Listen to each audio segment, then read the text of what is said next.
This Sunday, the PBA Tour on ESPN season kicks off with the men's and women's World Bowling Tour Finals. The finalists for this week's show qualified by ranking in the top 3 in points over the past 2 years of World Bowling Tour events. On the men's side, defending WBT champion Mika Koivuniemi is the top seed and will face either Mike Fagan or Chris Barnes for the title. For the women, Missy Parkin claimed the top seed, and she'll face either Kelly Kulick or Liz Johnson for the championship.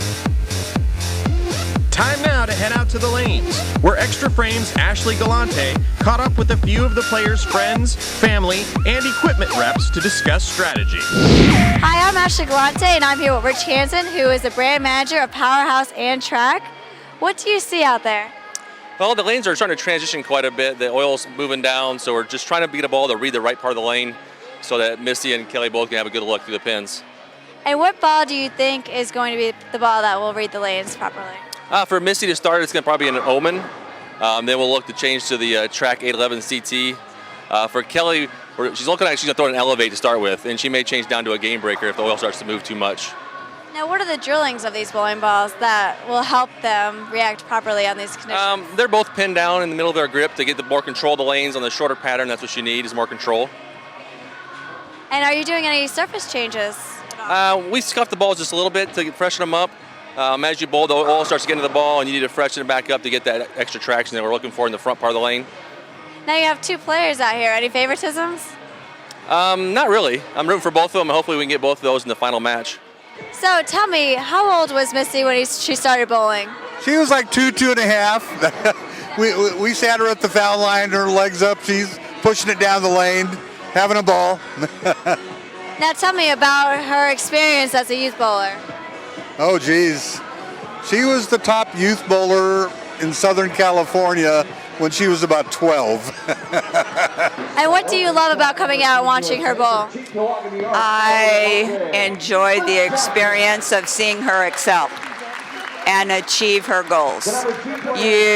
She's had a lot of obstacles to overcome. She gets knocked down, but she gets right back up. And what is the biggest obstacle that she had to overcome in her career? She had a couple of automobile accidents when she was like 18 and 20 years old that really messed up her back, and like she couldn't even bowl for 6 months, and just doing a lot of therapy and everything, getting it going. And even today she still has to do a lot of exercises to keep her back strong, and technique wise there's a couple of things that she has to do that aren't quite correct, but it's to save her back, and so she's not in pain. Tell me about Liz Johnson, how she's playing the lane. She's playing her A game, throwing it right up about 5'6" with an IQ and strong covers, a low RG core, and she's getting around a little bit to tip it through the pins. It looks pretty good. Do you think she has any advantages over here? Well, obviously she's probably going to play a little better on the shorter patterns than the longer patterns, and we're kind of hoping this fits right into what she does best. So, tell me a little bit about Mike's career. Well, we've been taking Michael bowling since he was a teenager, all over the East Coast and a lot of times out here to Las Vegas itself. I've just been so amazed at how wonderful this career that he has chosen has given him so many opportunities to travel, to see the world, and he's good at it. He's so successful. We couldn't be prouder of him. Now, you guys aren't bowlers, so you had to learn a lot along the way as well, haven't you? Yes, we've learned a lot from Michael. He's taught us. And do you actually love and appreciate bowling now because of him? Bowling is a hard sport, and we do enjoy what these guys are putting into it. So now, being the fiance, you have to be a really big support system for him. How is that on you? It's not nearly as hard on me as it is on him. I know he's an amazing bowler, and win or lose any day, he's still the greatest bowler in the world to me. So, it's really not that challenging on me. I want it for him because I know he wants it so much.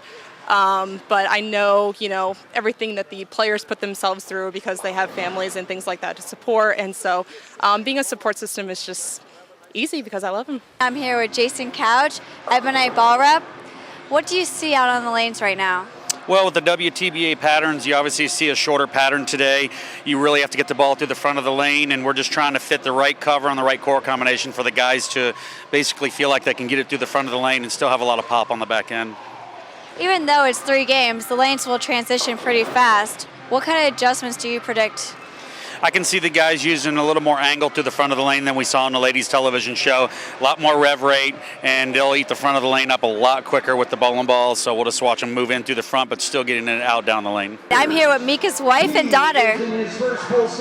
Tell me what your life is like, having your dad be such a good bowler. Well, it's something that I've lived with my whole life. I always see him on TV. I think that's something that people don't always get to do. So, I mean, I think my life is pretty interesting and pretty great. And how do you deal with him traveling so much? Well, he's been traveling since I was young, so it's really just second nature that he's always in a different country. People always think that's cool, so I just deal with it. Thanks for joining us for this week's pregame show. Be sure to tune in to ESPN this Sunday, December 9th at 1 p.m. Eastern Time to catch all the action. And also be sure to visit Extra Frame after the show for interviews with the winners and their equipment reps.